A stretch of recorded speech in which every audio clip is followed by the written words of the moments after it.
नमस्ते। पूर्व भिडियो रे मु तृतीय एकक पर्यंत आलोचना करी एबे आलोचना करी चतुर्थ एकक। अध्यापक रिचर्डसन। अध्यापक रिचर्डसन मते अन्य मानक ठारू उच्च स्तरर फ्लेबम कहिसंती बोले से कहउसंती तांको इच्छा मु जेपरी विज्ञान जगतरे विशिष्ट स्थान अधिकार करे। अध्यापक मध्य विश्वास जे ट्रांसयूरेनिक रे मौलिक वस्तु मध्यरु कौनसी गोटिए शांतिशालीन परमाणु शक्तिर इंधन भावरे व्यवहृत होई पारिबो। केवल प्रकृत अवस्था आविष्कार करि पारिले हेला। मोर एही गवेषणा यदि सफलता लाभ करे अर्थात परमाणु शक्ति को शांतिकालीन कार्य लगाइबा यदि संभव हुए तेबे विज्ञान इतिहास रे सृष्टि हेबो एक अभिनव चांचल्य बोली से कहउचंती। परमाणु शक्ति को ध्वंसात्मक कार्य विरत कराई जनहितकर कार्य लगाई मानव समाज सृष्टि करिबो एक नूतन इतिहास। आधुनिक रसायनविद माने प्रतिपादन करती जे एही पृथ्वी सुना रूपा उद्जान अंगार अम्लजान सिलिकन प्रभृति 92 गोटी मौलिक वस्तुर तैयारी। एही मौलिक वस्तु गुड़िकर तालिका मध्य यूरेनियम शेष स्थान अधिकार करे। एही शेष मौलिक वस्तु को व्यवहार करी सर्वजनवित ध्वंस प्रतिकार परमाणु बोमा तैयारी करि पारिछि। आधुनिक वैज्ञानिक माने आहुरी प्रमाण करती जे यूरेनियम धातु नेप्च्यूजियम और प्लूटोनियम नामक दुईटी नूतन मौलिक वस्तु प्रस्तुत करा जाई पारे। एथि मध्यरु प्लूटोनियम मध्य परमाणु बोमा तैयारी रे व्यवहृत हुए। एही दुईटी वस्तु मौलिक वस्तु सर्वप्रथमे ट्रांसयूरेनिक मौलिक वस्तु भावे परिचित कारण ए दुईटीर स्थान उपरोक्त मौलिक वस्तु तालिकार यूरेनियम परे। एही मौलिक वस्तु को कस्मोट्रॉन साहाय्य यूरेनियम और प्लूटोनियम प्रस्तुत करा जाए। सामान्य कई दिन भितरे काम करी मोर जहा अभिज्ञता एगुड़िक प्रस्तुत करिबा सेते सहज नुहे। एगुड़िकर प्रकृति परीक्षा तो दूरर कथा एगुड़िक प्रस्तुत करिबा एते आयाध साध्य जे धैर्य नथिबा लोक पक्षरे एथिरे काम करिबा कष्टकर। अध्यापकंकर मो उपरे संपूर्ण विश्वास थिला मध्य मोर भली जणे नवीन गवेषक हातरे एते बड़ दायित्वपूर्ण और अयाधस्य गवेषणा पूरापूरी छाड़ी न देई पाखे पाखे रही मो कार्य तनखी करुथांती। बेले बेले मध्य मोर सांगरे काम करी बसंती। अध्यापक मो निकटरे उपस्थित काम करिबाकू जेतिकी प्रेरणा दिए उत्साह दिए तत्वधिक मन प्राण ढाली देई मु गवेषणा करे। गवेषणारे मु एते आत्महरा होई पड़े जे खाइबा पीवा कथा मध्य बेले बेले अपसरी जाए। अध्यापकंक तागिदरे मु केते थर बड़ लज्जित होई खाइबाकू जाइछि। गवेषणारे क्लांति और अवसाद भितरे मु निजकू हजाई देई होटेल रे सोई पड़े। दिने दिने मो संगरे कार्य करू करू अध्यापक मध्य ठीक समय रे घर को जाई पारंती नाही। से दिन कार्य शेष करू करू राति 8टा 9टा होई जाए। से दिन अध्यापक मते तांकर कार रे होटेल रे छाड़ी देई घर को फेरंती। एही भली दिनकू दिन गवेषणा प्रति मोर जेतिकी आग्रह बढ़ुताए शांत शिष्ट कर्म अध्यापकंक प्रति मोर आसक्ति सेते मात्रारे बेसी हेउथाए। एही आसक्ति को आहुरी दृढ़ करुथाए गवेषणारे क्रमागत कृतकार्य। थरे मोर मने अछि ବାରାକେଲିୟମ୍ ମୌଳିକ ବସ୍ତୁକୁ ଅଲଗା କରିବା ପାଇଁ ମୋତେ ଯେଉଁ ଶ୍ରମ ସ୍ୱୀକାର କରିବାକୁ ପଡ଼ିଥିଲା ସେ କଥା କହିହେବନି। କ୍ରମାଗତ 3 ଦିନ ଧରି ମୁଁ ଯେଉଁ କ୍ଳାନ୍ତ ପରିଶ୍ରମ କରିଥିଲି ସେ କଥା ଆଜି ସୁଦ୍ଧା ଭୁଲି ପାରିନି। ମନେ ମନେ ଭାବିଲି ମୋ ପରି ଜଣେ ସାମାନ୍ୟ ଛାତ୍ରୀ ପ୍ରତି ଅଧ୍ୟାପକଙ୍କ ଯେଉଁ ଅନୁଗ୍ରହ ତାହା ମୋତେ ଚିରଦିନ ପାଇଁ ତାଙ୍କର କୃତଜ୍ଞତା ଫାଶରେ ବାନ୍ଧି ରଖିବ ସିନା, ମୋ ପ୍ରତି ତାଙ୍କର ଯେଉଁ ଅପାର କରୁଣା ତାହା ତାଙ୍କ ପ୍ରଶସ୍ତ ହୃଦୟ ଓ ଉଦାରତା କମ୍ ପରିଚୟ ଦେଉନାହିଁ ତ? ଏଭଳି ନାନା କଥା ଭାବୁ ଭାବୁ ଆମ କାର୍ କେତେବେଳେ ହଲାଣ୍ଡ ସୁଡ଼ଙ୍ଗ ପାର ହୋଇ ଗୋଟିଏ ଘର ସାମ୍ନାରେ ଠିଆ ହୋଇଗଲାଣି। ମୋତେ ଜଣା ନାହିଁ। ଦେଖିଲି ଅଧ୍ୟାପକ କାର୍ ବନ୍ଦ କଲେ ଓ ମୋ ଅପେକ୍ଷାରେ କାର୍ ବାହାରେ ଠିଆ ହେଲେ।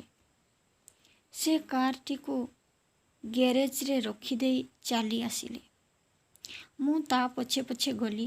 ଅଧ୍ୟାପକ ପାହାଚ ଉପରକୁ ଉଠିଲା ବେଳକୁ ଉପରୁ ତାଙ୍କ ମା ଜନସନ୍ କହି ପଚାରି ପାହାଚ ପର୍ଯ୍ୟନ୍ତ ଦୌଡ଼ି ଆସିଲେ।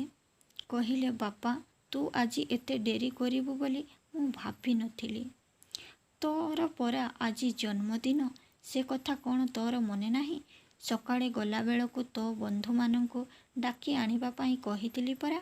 ମୋର ତ ସେ କଥା ମନେ ନାହିଁ ମା। କାହାରିକୁ ତ ଡାକି ଆଣିପାରିଲିନି। ଏତକ କହିସାରି ସେ ମୋ ଆଡ଼କୁ ଅନାଇ କହିଲେ, ଏହାଙ୍କୁ ତୁ ଚିହ୍ନି ପାରୁଛୁ ମା? ଏ ହେଉଛନ୍ତି ଲୋରା ୱାର୍କର, ମୋ ଛାତ୍ରୀ। ଏହାଙ୍କ ଘର ପିଟ୍ସବର୍ଗ ସହର ନିକଟରେ। ଏ ସେଠାରୁ MS ପାସ୍ କରି ମୋ ଅଧୀନରେ ଗବେଷଣା କରିବା ପାଇଁ ଏଠାକୁ ଆସିଛି। ମୁଁ ଆଜି ତାଙ୍କୁ ଆମ ଘରକୁ ଡାକି ଆଣିଛି ଅତିଥି ହିସାବରେ। ଏତକ କହିସାରିବା ପରେ ମୁଁ ପୌଢ଼ାଙ୍କୁ ନମସ୍କାର କଲି। କିଏ ନା ଲୋରା ତାଙ୍କ ମାଙ୍କୁ ନମସ୍କାର କଲେ।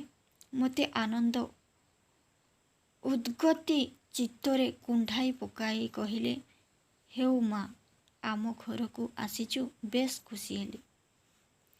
ଗାଧୁଆ ଘରକୁ ପଶି ମୋର ସମସ୍ତ କାର୍ଯ୍ୟ ଶେଷ କରି ଶୀଘ୍ର ବାହାରି ଆସିଲି। ଇଚ୍ଛା ଥାଏ ଅଧ୍ୟାପକ ତାଙ୍କ ସ୍ନାନାଦି କାର୍ଯ୍ୟ ସାରି ଆସିବା ପୂର୍ବରୁ ମୁଁ ତାଙ୍କ ଘର ସବୁ ବୁଲି ଦେଖିବି।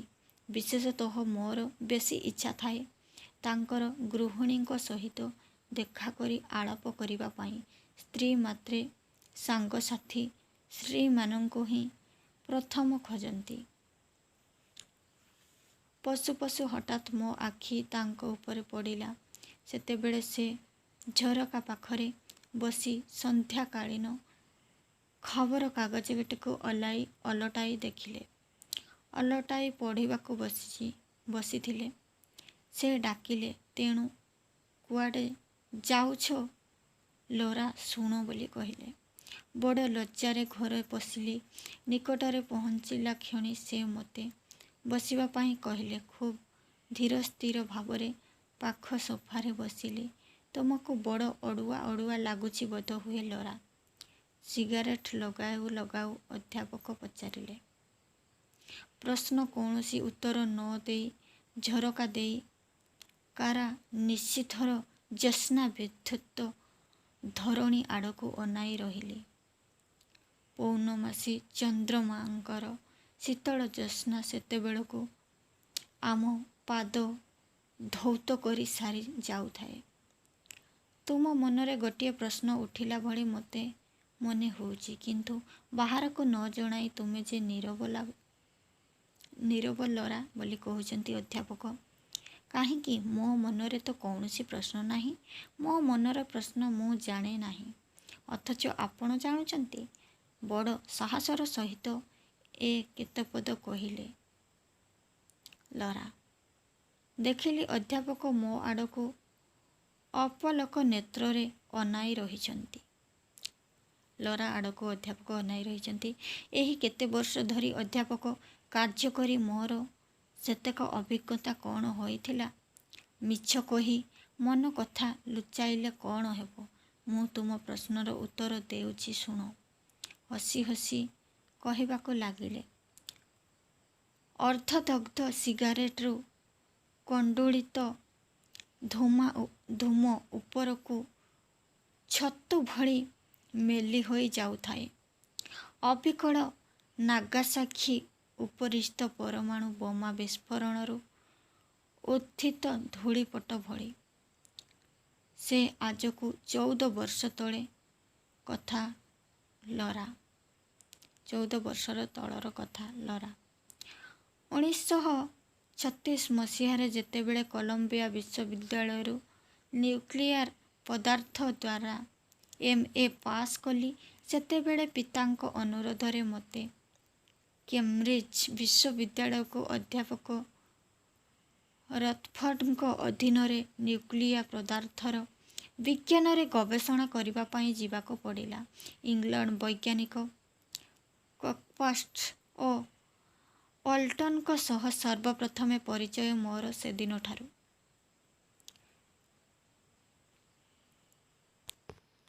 1950 ଜୁଲାଇ 27 ତାରିଖ ବିଜ୍ଞାନ ଇତିହାସରେ ଏକ ଚିରସ୍ମରଣୀୟ ଦିବସ।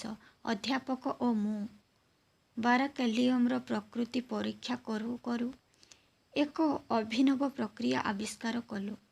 ବାରାକେଲିୟମ ଧାତୁରୁ 128 ଡିଗ୍ରୀ ଫାରେନହାଇଟ୍ ଉତ୍ତାପରେ ଏକ ନିର୍ଦ୍ଦିଷ୍ଟ ବେଗଯୁକ୍ତ ନ୍ୟୁଟ୍ରନର ଆଘାତ ଫଳରେ ଖୁବ୍ ଧୀର ଭାବରେ ବିସ୍ଫୋରିତ ହୋଇ ପ୍ରକାଣ୍ଡ ଶକ୍ତି ଉତ୍ପାଦନ କରେ। ନ୍ୟୁଟ୍ରନର ବେଗ ଯଦି ନିର୍ଦ୍ଦିଷ୍ଟ ବେଗଠାରୁ ଅଧିକ ହୁଏ, ତେବେ ବାରାକେଲିୟମ ଧାତୁ ପ୍ଲୁଟୋନିୟମ ଭଳି ଅତି ଶୀଘ୍ର ଶକ୍ତିକୁ ରୂପାନ୍ତରିତ ହୋଇଥାଏ। ଫଳରେ ପରମାଣୁ ବୋମା ଭଳି ମାରାତ୍ମକ ବିସ୍ଫୋରଣ ଘଟେ। ପଞ୍ଚମ ଏକକ ଗବେଷଣାଗାର। ତହିଁ ପରଦିନ ମୁଁ ଗବେଷଣାଗାରକୁ ଶୀଘ୍ର ଆସିଲି ବୋଲି ଲରା କହୁଛନ୍ତି। ଦେଖିଲି ଅଧ୍ୟାପକ ଆଗରୁ ଆସି ମୋ ପ୍ରତୀକ୍ଷାରେ ବସିଛନ୍ତି। ରୁମ୍ ଭିତରକୁ ପଶିଗଲା କ୍ଷଣି ସେ ଡାକିଲେ। ସେତେବେଳେ ତାଙ୍କ ମୁଖରେ ଚିନ୍ତାର ଏକ ସ୍ପଷ୍ଟ ରେଖା ଫୁଟି ଉଠୁଥାଏ। ତାଙ୍କ ନିକଟକୁ ଗଲା ମାତ୍ରକେ ସେ ମୋତେ ବସିବା ପାଇଁ ଇଙ୍ଗିତ ଦେଲେ। ଆରମ୍ଭ କଲେ ଆମର ଏହି ଆବିଷ୍କାର ସମ୍ବନ୍ଧରେ। ତୁମେ କେଉଁଠାରେ କିଛି ପ୍ରକାଶ କରିଛ କି ଲରା? ତାଙ୍କର ଏଭଳି ପ୍ରଶ୍ନରେ ମୁଁ ସାମାନ୍ୟ ଭୟଭୀତ ହୋଇ ପଡ଼ିଲି। କ'ଣ ଉତ୍ତର ଦେବି କିଛି ଭାବି ଠିକ୍ କରିପାରିଲିନି। ତେବେ ମୁଁ ଯେ ଏ ବିଷୟରେ କାହାକୁ କିଛି ଜଣାଇ ନାହିଁ, ସେତକ ସୂଚନା ଦେଲି। ସେ କହି ଉଠିଲେ, ତେବେ ତୁମେ ଖୁବ୍ ଭଲ କରିଛ। ଆମର ଏହି ଆବିଷ୍କାର ସମ୍ବନ୍ଧରେ କେହି ଯେପରି କିଛି ଟେର୍ ନ ପାଆନ୍ତି, ସେଥିପ୍ରତି ତୀକ୍ଷ୍ଣ ଦୃଷ୍ଟି ଦେବା କଥା ବୋଲି ସେ କହିଲେ। କିଛି ନ କହି ଉଠିବାକୁ ଉଦ୍ୟମ ହେଉଥିଲି, ସେ କହିଲେ, ହଁ, ତୁମକୁ ଆଉ ଗୋଟିଏ କଥା କହିବାକୁ ଭୁଲି ଯାଇଥିଲି। ଘରୁ ଆସିଲା ବେଳେ ମା ମୋତେ ତାଗିଦ୍ କରି କହିଥିଲେ ତୁମକୁ ସଙ୍ଗରେ ନେଇଯିବା ପାଇଁ। ଘରକୁ ଗଲାବେଳେ ତୁମେ ମୋ ସାଙ୍ଗରେ ନିଶ୍ଚୟ ଯିବ। କିଛି ନ କହି ହସି ଉଠି ଆସିଲି।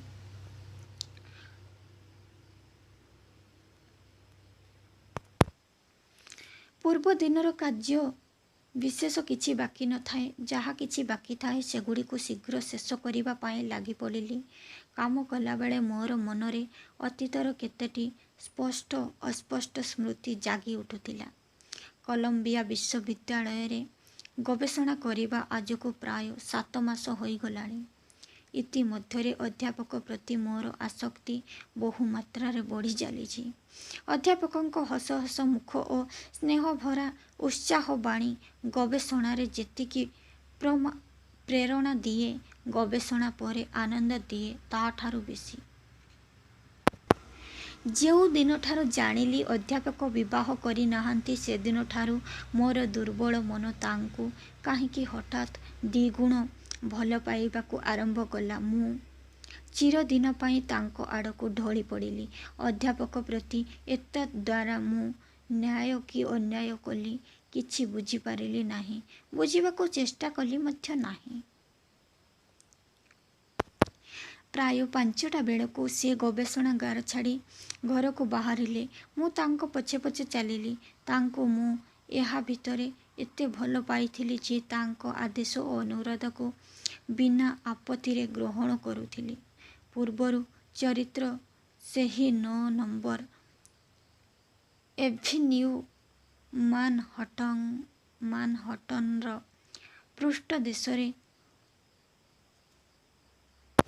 ସରଳ ରେଖା ପରି ଏକ ମୁଣ୍ଡରୁ ସେ ମୁଣ୍ଡ ପର୍ଯ୍ୟନ୍ତ ପଡ଼ିଛି। ମୁଁ ବାହାରକୁ ଅନାଇ କେତେ କ'ଣ ଭାବି ଯାଉଥିଲି। ହଠାତ୍ ନିସ୍ତବ୍ଧ ଭଙ୍ଗୀରେ ଅଧ୍ୟାପକ ଆରମ୍ଭ କଲେ, ଦେଖ ଲରା, ଆଜି ମୁଁ ତୁମକୁ ଯେଉଁ କଥା କହିବି ତାହା ତୁମକୁ ଆଶ୍ଚର୍ଯ୍ୟ ଲାଗିପାରେ, କିନ୍ତୁ ତାହା ଯେ ମୋର ପ୍ରକୃତ ହୃଦୟର କଥା। ଅଧ୍ୟାପକ ଏହି ଯୁକ୍ତିରୁ ମୁଁ ଠିକ୍ ବୁଝିପାରିଲି ନାହିଁ। ସାଧାରଣ ଯୁବତୀ ହିସାବରେ ମୁଁ ଯଦି ଏହାର ଅର୍ଥ ବୁଝନ୍ତି ତେବେ ଏହା ମୋର ପକ୍ଷରେ ଅତି ଗୌରବର ବିଷୟ ହୁଅନ୍ତା। ଅଧ୍ୟାପକ ବୈଠକଖାନାରେ ବସି ଖଣ୍ଡିଏ ବହି ଓଲଟାଇ ଯାଉଥିଲେ। ବହି ଓଲଟାଇବା ଭିତରେ ମୋର ଭାବନା ସ୍ରୋତ ବହି ଚାଲିଥାଏ। ଅସଂଖ୍ୟ ଚିନ୍ତା, ଭାବନା ଓ ଅତୀତ ସ୍ମୃତି ଭିତର ଦେଇ। ବହି ପୃଷ୍ଠାର କ'ଣ ଲେଖା ଅଛି।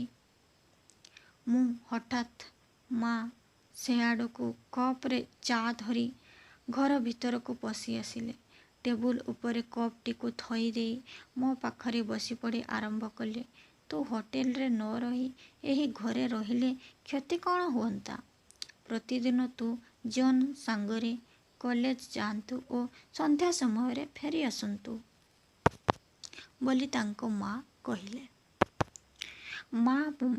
ତାଙ୍କ ମା ମୋ ସହ ବେଶୀ ସମୟ କଥାବାର୍ତ୍ତା ନ କରି ପାରି ଅନ୍ୟତ୍ର ଚାଲିଗଲେ। ଅଧ୍ୟାପକ ହାତରେ କପ୍ ଧରି ଚା' ଖାଉ ଖାଉ ଘରେ ପ୍ରବେଶ କଲେ। ତୁମେ ଏ ପର୍ଯ୍ୟନ୍ତ ଚା' ଖାଇନାହଁ ଯେ ଲରା? ବଡ଼ ବ୍ୟସ୍ତ ହୋଇ ଚା' କପ୍କୁ ହାତରେ ଧରିଲି। ଖାଇବା ପାଇଁ ବିଷୟରେ ତୁମ୍ଭ ଅନ୍ୟମନସ୍କତା କଲେଜରେ ଯେପରି ଘରେ ମଧ୍ୟ କିଛି କମ୍ ନୁହେଁ ବୋଲି କହିଛନ୍ତି। ଅଧ୍ୟାପକଙ୍କ ଏହି ଉକ୍ତିରେ ବଡ଼ ଲଜ୍ଜିତ ହେଲି।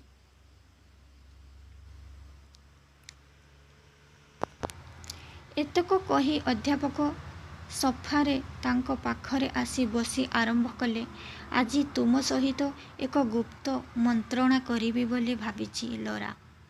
ଆମ ମନ୍ତ୍ରଣାର ଆଭାସ ଅନ୍ୟମାନେ ଏପରିକି ମା ମଧ୍ୟ ଯେପରି ନ ପାଆନ୍ତି ସେ ବିଷୟରେ ତୁମକୁ ଖୁବ୍ ସାବଧାନ ହେବାକୁ ପଡ଼ିବ। ତାଙ୍କ ଏଭଳି କଥା ଶୁଣି ଟିକିଏ ଭୟଭୀତ ହୋଇପଡ଼ିଲି।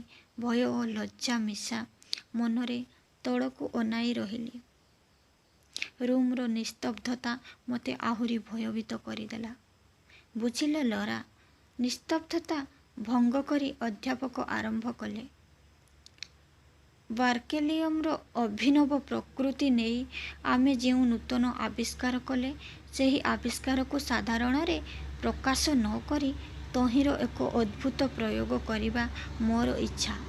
ବାରକେଲିୟମ ନାମ ଶୁଣି ହଠାତ୍ ଚମକି ପଡ଼ିଲି। ମନରୁ ସେହି ଅଜଣା ଲଜ୍ଜା ଭୟ କୁଆଡ଼େ ଦୂରେଇ ଗଲା। ଅଧ୍ୟାପକ କହି ଚାଲିଲେ, ମୋର ବିଶ୍ୱାସ ଆମର ଏହି ଆବିଷ୍କାର ଫଳରେ 1935ରୁ 1954 ସାଲ ନୋବେଲ ପୁରସ୍କାର ଆମେ ପାଇପାରିବା। କିନ୍ତୁ ମୋର ନୋବେଲ ପୁରସ୍କାର ବା ପୃଥିବୀର ଅନ୍ୟ କୌଣସି ଉଚ୍ଚ ସମ୍ମାନ ପାଇଁ ଲାଳାୟିତ ନୁହେଁ ଲରା। ଉଚ୍ଚ ସମ୍ମାନ ଆଶାରେ ମୁଁ ମୋର ବିବେକକୁ ବଳି ଦେଇ ପୃଥିବୀରେ ଅସ୍ଥିରତା ସୃଷ୍ଟି କରିବାକୁ ଚାହେଁନା ବୋଲି ସେ କହିଛନ୍ତି। ଏହି ଆବିଷ୍କାରକୁ ଅନ୍ୟମାନଙ୍କୁ ନ ଜଣାଇ ଏହି ପରମାଣୁ ଶକ୍ତିକୁ ଏକ ଅଦ୍ଭୁତ କାର୍ଯ୍ୟରେ ଲଗାଇ ବିଜ୍ଞାନ ଇତିହାସରେ ନୂତନ ଅଧ୍ୟାୟ ସୃଷ୍ଟି କରିବାକୁ ମୋର ଇଚ୍ଛା।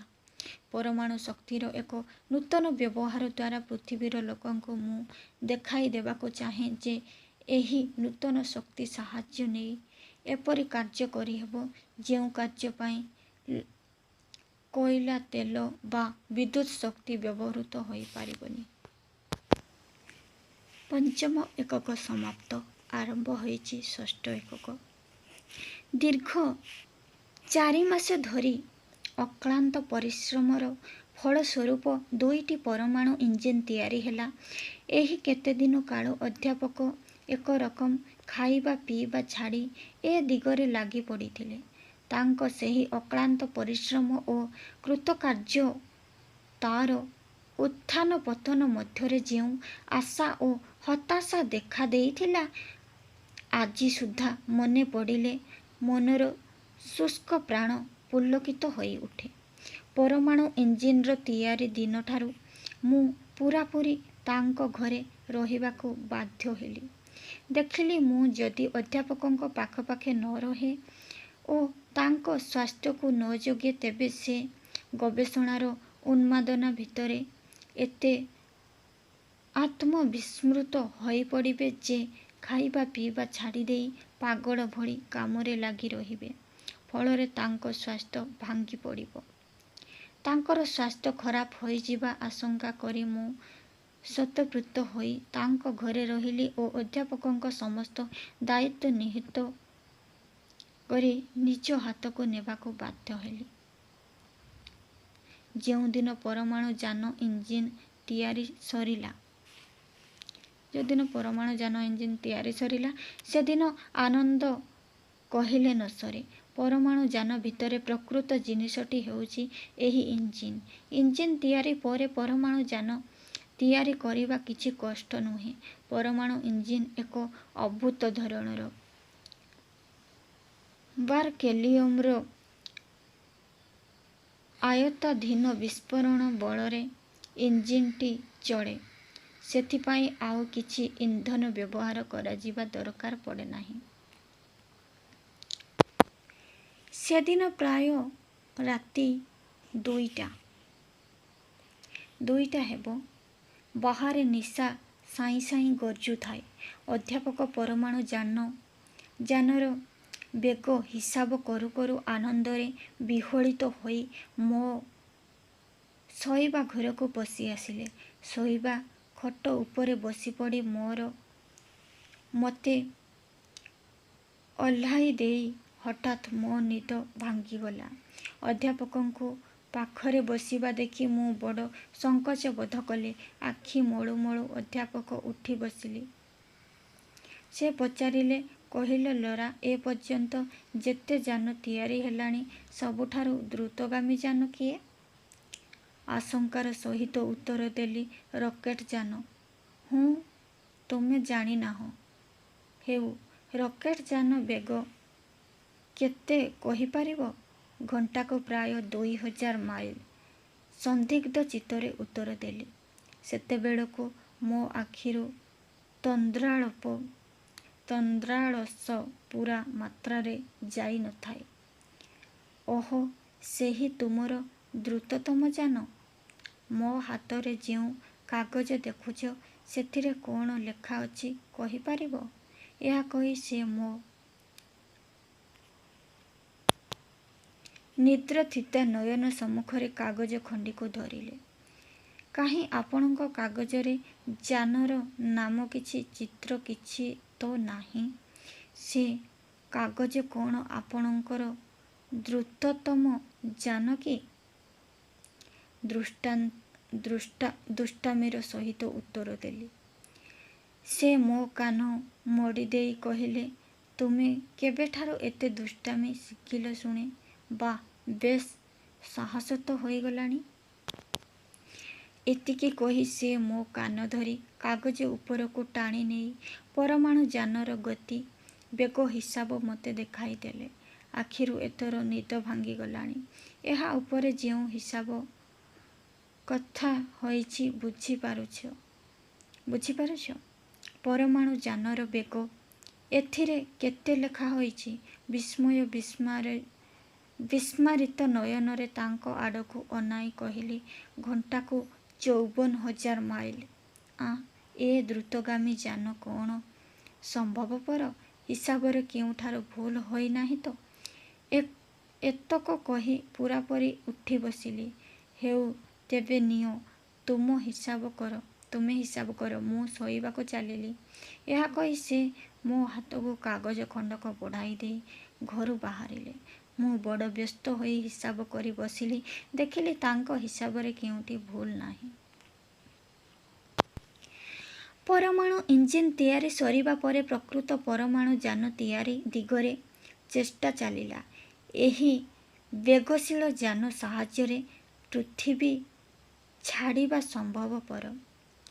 ଜ୍ୟୋତିର୍ବିତ୍ମାନେ ହିସାବ କରି କହନ୍ତି ଯେ କୌଣସି ଏକ ପଦାର୍ଥ ପୃଥିବୀଠାରୁ ଯଦି ଘଣ୍ଟାକୁ 25,000 ମାଇଲରୁ ଅଧିକ ବେଗରେ ନ ଯାଏ, ତେବେ ସେହି ପଦାର୍ଥଟି ପୃଥିବୀର ବାୟୁମଣ୍ଡଳ ଛାଡ଼ିଦେଲେ ମଧ୍ୟ ପୃଥିବୀର ଏକ ଉପଗ୍ରହ ହୋଇ ଏହାର ଚାରିପାଖରେ ଘୂରି ବୁଲିବ। ଆମେ ବିନା ଅସୁବିଧାରେ ପୃଥିବୀକୁ ଛାଡ଼ି ମଙ୍ଗଳ ଗ୍ରହ ଅଭିମୁଖେ ଯେ ଯାଇପାରିବୁ, ଏଥିରେ ସନ୍ଦେହ ନାହିଁ। କ୍ଳାନ୍ତ ପରିଶ୍ରମ କରି ଅଧ୍ୟାପକ ଶେଷରେ ପ୍ରକୃତ ପରମାଣୁ ଯାନର ରୂପରେଖ ଦେଲେ। ରାତି ରାତି ପରିଶ୍ରମ ଫଳସ୍ୱରୂପ ପ୍ରାୟ 4 ମାସ ପରେ ପ୍ରକୃତ ପରମାଣୁ ଯାନ ତିଆରି ହେଲା। ପରମାଣୁ ଯାନଟି ଦେଖିବାକୁ କେତେକ ଅଂଶରେ ଗୋଟିଏ ରକେଟ୍ ଯାନ ଭଳି ଲମ୍ବାଳିଆ। ଏହାର ବାହାର ପାଖ ମୋଲିବଡିୟମ୍ ଟଙ୍ଗଷ୍ଟେନ୍ ଧାତୁର ପାତ ଦ୍ୱାରା ଆବୃତ। ତା ନ କଲେ ଏହି ଯାନ ଉପରକୁ ଗଲାବେଳେ ବାୟୁମଣ୍ଡଳ ସହିତ ସଂଘର୍ଷ କରି ଜଳିପାରେ। ଏହି ଯାନର ପଛ ପାଖରେ 4 ସିରିଆ ଗୋଟାଏ ପୁଚ୍ଛ ଥାଏ। ଯାନଟି ମଝି ଅଂଶ ମୋଟା, 2 ମୁଣ୍ଡକୁ ସରୁ। ପରମାଣୁ ଯାନ ତିଆରି ସରିବା ପରେ ସେଥିରେ ନାନା ଜିନିଷପତ୍ର ରଖିବାର ବନ୍ଦୋବସ୍ତ କରାଗଲା। ଆମର ଯାତ୍ରା ପାଇଁ ଏହି କୋଠରୀରେ ଖଟ, ଚେୟାର, ଟେବୁଲ ଆଦି ଯାବତୀୟ ଆସବାବପତ୍ର ଯଥାସ୍ଥାନରେ ପଡ଼ିଲା। ଆମକୁ ଶୀତ ଗ୍ରୀଷ୍ମ ଋତୁରୁ ରକ୍ଷା କରିବା ପାଇଁ କୋଠରୀକୁ ବାୟୁତାପ ନିୟନ୍ତ୍ରଣ କରାଗଲା। ମହାକାଶ ମଧ୍ୟରେ ଗତି କଲାବେଳେ ବାୟୁର ଯେପରି ଅଭାବ ନ ପଡ଼େ, ସେଥିପ୍ରତି ଦୃଷ୍ଟି ରଖି ଆମର ବର୍ଷକ ପାଇଁ ଯେତିକି ବାୟୁ ଦରକାର, ସେତିକି ତରଳ ବାୟୁ ସିଲିଣ୍ଡରରେ ଭର୍ତ୍ତି କରାଯାଇ ପରମାଣୁ ଯାନ ଭିତରେ ମହଜୁଦ ହେଲା। ମହାକାଶ ମଧ୍ୟରେ ବୁଲିବା ପାଇଁ କାଳେ ଆମେ ପରମାଣୁ ଯାନର ବାହାରକୁ ଯାଇପାରୁ, ସେଥିପାଇଁ ସଙ୍ଗରେ କେତେଗୁଡ଼ିଏ ବାୟୁପୂର୍ଣ୍ଣ ସ୍ୱତନ୍ତ୍ର ପୋଷାକ ମଧ୍ୟ ନେଇଥିଲୁ।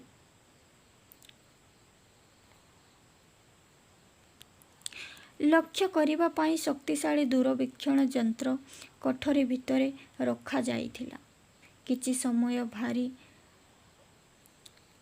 ଦିନେ ଆମର ଏହି ସୁସଜ୍ଜିତ କୋଠରୀ ଭିତରୁ ବୁଲି ଯାଉ ଯାଉ ଅଧ୍ୟାପକ ପଚାରିଲେ, କୋଠରୀର ଚଟାଣ ଉପରେ ଇସ୍ପାତ ପାତ କାହିଁକି ଦିଆଯାଇଛି କହିପାରିବ ଲରା? କିଛି ସମୟ ଭାରି ଉତ୍ତର ଦେଲି ମୁଁ ତ ଏହାର କିଛି କାରଣ ଭାବି ପାରୁନି। ତୁମେ କଳ୍ପନା କରି ପାରୁଛ ଲରା, ଆମେ ଯେତେବେଳେ ମହାଶୂନ୍ୟ ମଧ୍ୟରେ ଯିବା, ସେତେବେଳେ ସେଠାରେ ଆମର ଅବସ୍ଥା କ'ଣ ହେବ? ମାଧ୍ୟାକର୍ଷଣ ଶକ୍ତିର ଅନୁପସ୍ଥିତି ହେତୁ ଆମ ଅବସ୍ଥା ଯେ କି ଆକାର ଧାରଣ କରିବ, ଚିନ୍ତା କରି ପାରୁଛ? ସେ ଇସ୍ପାତ ଚଟାଣର ସୃଷ୍ଟି ଆମକୁ ସେହି ଅସୁବିଧାରୁ ରକ୍ଷା କରିବା ପାଇଁ। ମହାଶୂନ୍ୟ ମଧ୍ୟରେ ଲଗାଇଲା ବେଳେ ତୁମେ ନିଜେ ଏହାର ଉପଯୋଗିତା ବୁଝିପାରିବ।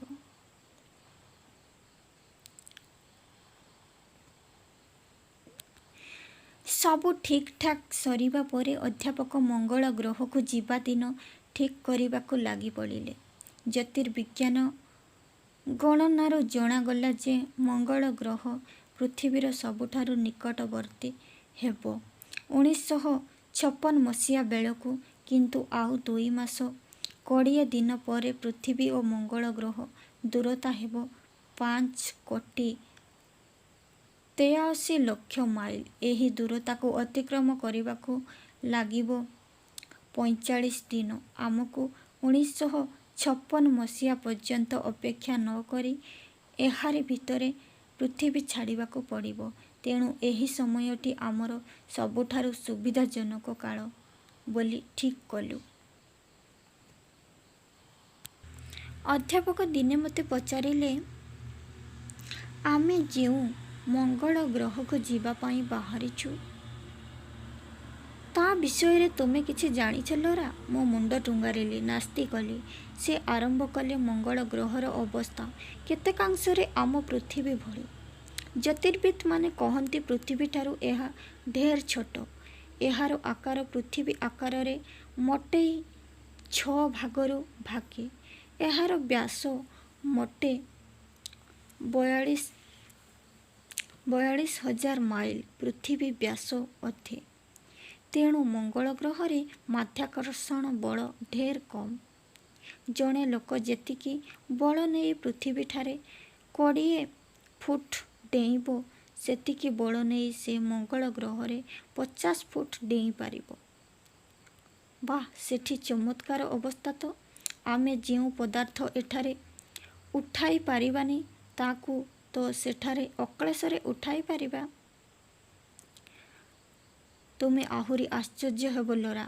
ସେ କହିଲେ, ଯେତେବେଳେ ମଙ୍ଗଳ ଗ୍ରହ ଆକାଶରେ ଦେଖିବ 2ଟି ଚନ୍ଦ୍ର, ଗୋଟିଏ 7.5 ଘଣ୍ଟାରେ ଓ ଅନ୍ୟଟି 30 ଘଣ୍ଟାରେ ମଙ୍ଗଳ ଗ୍ରହକୁ ପରିକ୍ରମଣ କରୁଥିବାରୁ ପ୍ରଥମଟି ଆକାଶରେ ଦୌଡ଼ିଲା ଭଳି ମନେହେବ। ସେଦିନ ପ୍ରାୟ ସନ୍ଧ୍ୟା ହୋଇ ଆସିଲାଣି। ଅଧ୍ୟାପକ ବିଶ୍ୱବିଦ୍ୟାଳୟରୁ ଫେରି ନଥାନ୍ତି। ମୁଁ ଛାତ ଉପରେ ବୁଲି ବୁଲି ଖଣ୍ଡିଏ ଚେୟାର ଟାଣି ନେଇ ବସିଲି। କୃଷ୍ଣପକ୍ଷ ଅନ୍ଧକାର ସ୍ତବ୍ଧ ରଜନୀ। ଦୂର ଦିଗ୍ବଳୟ ଆଲୋକିତ ରାଜପଥ ଆଡ଼କୁ ଅନାଇ ବସିଥାଏ। ମନେ ମନେ ଭାବି ଚାଲିଥାଏ ଅତୀତର କେତେକ ସ୍ପଷ୍ଟ ଅସ୍ପଷ୍ଟ ଛୋଟ ଘଟଣା। ଏହିଭଳି ମୁଁ ଭାବନାରେ ବୁଲି ଚାଲିଛି।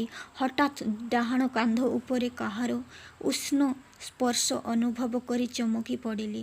ସାଙ୍ଗେ ସାଙ୍ଗେ ବୁଲି ପଡ଼ି ଦେଖିଲି ଅଧ୍ୟାପକ। କ୍ଷଣ ପାଇଁ ଅପଲକ ନେତ୍ରରେ ଉଭୟ ଉଭୟଙ୍କୁ ଚାହିଁ ରହିଲୁ। ଦୁହେଁ ନିର୍ବାକ୍, ନିସ୍ପନ୍ଦ ଓ ଗମ୍ଭୀର। କିଛିକ୍ଷଣ ପରେ ଟିକିଏ ହସିଦେଇ ବ୍ୟଥିତ କଣ୍ଠରେ ଡାକିଲେ, ଲୋରା! ତାଙ୍କୁ ଠିଆ ହେବା ଦେଖି ସମ୍ଭ୍ରମର ସହିତ ଚେୟାରକୁ ଉଠି ପଡ଼ିଲି ଚେୟାରଠାରୁ। ତାଙ୍କର ସେହି ଡାକରେ ମୋର ମନରେ ହଠାତ୍ କାହିଁକି ଏକ ଦୁର୍ବଳତା ଆସିଲା, ଭାବିପାରିଲିନି। ସମସ୍ତ ଶରୀରଟା ମୋର ଏକ ଅଜ୍ଞାତ ପୁଲକରେ ପୁଲକିତ ହୋଇ ଉଠିଲା। ସେ ପଚାରିଲେ, ଏଠାରେ ବସି କ'ଣ କରୁଛ ଲୋରା? ତାଙ୍କ ପ୍ରଶ୍ନ କ'ଣ ଉତ୍ତର ଦେବି ଠିକ୍ ଭାବିପାରିଲିନି। ବଡ଼ ସାହସର ସହିତ କହିଲି, ଆପଣ ପରା ମୋ ମନ କଥା ଜାଣିପାରନ୍ତି। ମୁଁ କ'ଣ ଭାବୁଛି ଆପଣ କୁହନ୍ତୁ ଦେଖି। ସେ ପରା ଆପଣ ମୋର ମନ କଥା କହି ପକାଇଲେ। ସେ ହଠାତ୍ ହସି ପଡ଼ିଲେ। ଓଃ, ସେଇ କଥା! ତୁମେ କ'ଣ ଭାବୁଛ ମୁଁ କହିପାରିବିନି? କହିବି ତମେ କ'ଣ ଭାବୁଛ? ମୁଁ କିଛି ନ କହି ଚୁପ୍ ରହିଲି। ସେ କହିଲେ, ତୁମେ ଭାବୁଛ ତୁମ ବାପା ମା ଭାଇଙ୍କ କଥା। ସଂସାରରେ ଏତେ ବଡ଼ ବନ୍ଧନ ଛାଡ଼ି ତୁମେ ମୋ ସହିତ କିପରି ଏହି ପୃଥିବୀରୁ ଚାଲିଯିବ, ସେହି କଥା ଭାବୁଛ ନା? ଅଧ୍ୟାପକଙ୍କ ଏହି କଥା ଶୁଣି ବଡ଼ ପାଟିରେ ହସି ଉଠିଲି। କହିଲି, ଆପଣ ଆଜି ଧରି ପାରିଲେଣି। ଆପଣ ଯେଉଁ କଥା କହୁଛନ୍ତି ମୁଁ ମୋଟେ ସେ କଥା ଭାବୁନି। ଆପଣ ସେଦିନ ଭାଗ୍ୟକ୍ରମରେ କୃତକାର୍ଯ୍ୟ ହୋଇଥିଲେ ବୋଲି ଆଜି ଯେ କୃତକାର୍ଯ୍ୟ ହେବେ ତା'ର କିଛି କାରଣ ନାହିଁ। ଅଧ୍ୟାପକ ସେ ଦିଗରେ କୌଣସି ପାରଦର୍ଶିତା ନାହିଁ ବୋଲି ଭଲ ଭାବରେ ଜଣାପଡ଼ିଲା। ମା'ଙ୍କ ମୃତ୍ୟୁ। ଅଧ୍ୟାପକଙ୍କ ମା'ଙ୍କର ମୃତ୍ୟୁ ହୋଇଛି। ମା'ଙ୍କର ମୃତ୍ୟୁ ପରଠାରୁ ଆମର କାହାରି ମୁହଁରେ ସୁଖ ନାହିଁ। ଅଧ୍ୟାପକ ଏଥର ଏତେ ଭାଙ୍ଗି ପଡ଼ିଲେ ଯେ ବିଶ୍ୱବିଦ୍ୟାଳୟକୁ ଯାଇ କାର୍ଯ୍ୟ କରିବା ତାଙ୍କ ପକ୍ଷରେ ଦୁରୂହ ହୋଇପଡ଼ିଲା।